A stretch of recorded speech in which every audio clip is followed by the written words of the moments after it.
चुनाव प्रचार का आज आखिरी दिन है। केंद्रीय मंत्री अर्जुन मुंडा इस वक्त हमारे साथ मौजूद हैं। सर, आखिरी दिन है चुनाव प्रचार का, अचानक मौसम खराब हो गया।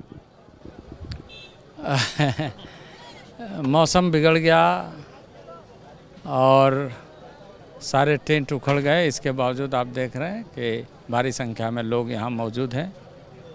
वो चाहते थे सुनना और ख़ासकर मुख्यमंत्री को यहाँ आना था, नहीं आ पाए, लेकिन उन्होंने संबोधित तो किया। तो खूंटी के तमाड़ संसदीय क्षेत्र के जनता जहां आज हम आए हैं, बहुत जागरूक मतदाता है और वो जानते हैं कि इस देश में किसकी और किस तरीके से सरकार में हमारी भूमिका सुनिश्चित हो सकती है कि फिर से प्रधानमंत्री नरेंद्र भाई मोदी बने। सर, झारखंड में आप कितनी सीटों को देखकर चल रहे हैं? 14 में से बीजेपी कितनी सीटें जीतेगी? क्या टक्कर है किसी से?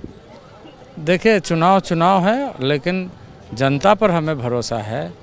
जनता यहाँ के भ्रष्टाचार से, ये नगद फरोशी से, ये बेलगाम व्यवस्था से ऐसी नाराज़ भी है और देश मजबूत हो, सशक्त हो और सुरक्षित हो और देश के हर नागरिकों की चिंता करने वाली सरकार हो।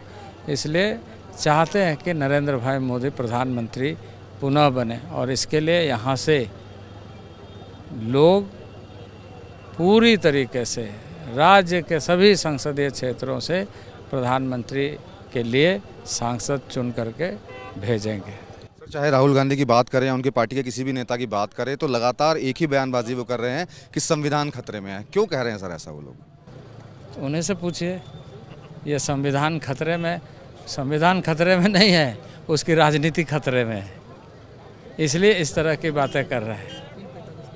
क्योंकि लोगों ने उन्हें बता दिया कि देश की जनता क्या चाहती है।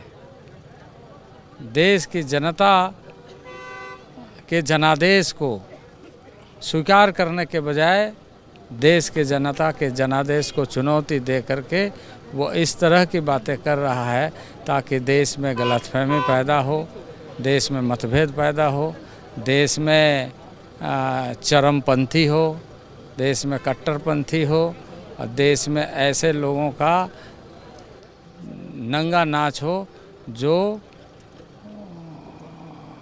आम आदमी को परेशान करते हैं।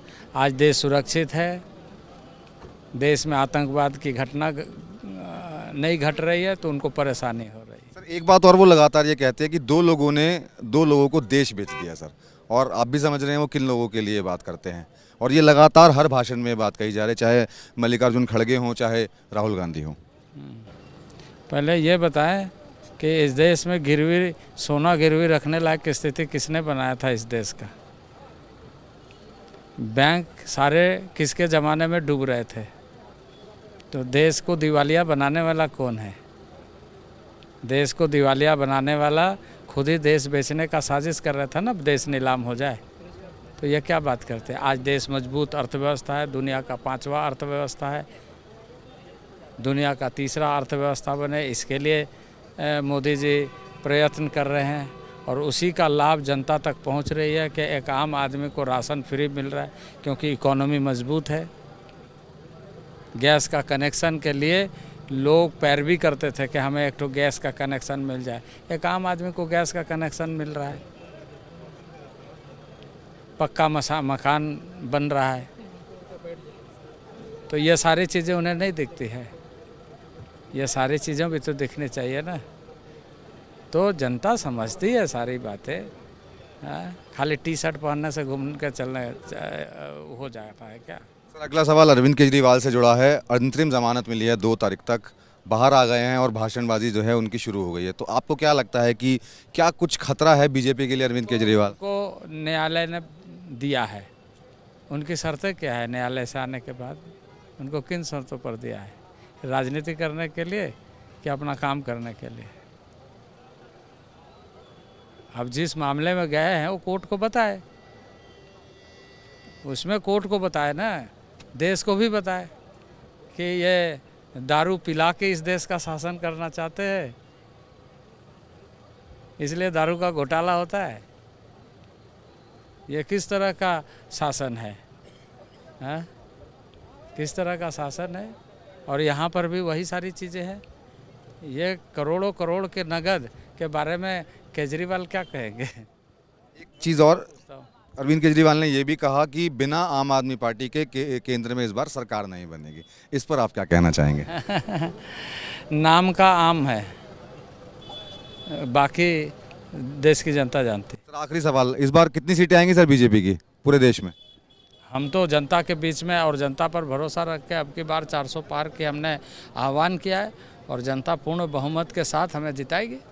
ये थे अर्जुन मुंडा जी जो कि यहाँ पर पहुँचे थे तमाड़ू में। और आप देख सकते हैं तमाड़ में जो अचानक से तूफान आ गया था, बारिश हो गई थी, उसके बावजूद भी यहाँ पर काफ़ी संख्या में जो लोग थे यहाँ पर पहुँचे थे। हालांकि जो मुख्यमंत्री आसाम के हेमंत बिस्वा वो यहाँ पर नहीं पहुँच पाए मौसम ख़राब होने की वजह से, लेकिन उन्होंने फिर भी फ़ोन के ज़रिए जो है पूरी जनता को संबोधित किया और जनता जो है वो भी यहाँ पर मौजूद है। और फिलहाल अभी जो केंद्रीय मंत्री हैं वो यही बता रहे थे कि इस बार केंद्र में भी बीजेपी की ही सरकार बनने वाली है। कैमरामैन अनिल कुमार के साथ मनोज वर्मा, एबीपी न्यूज़।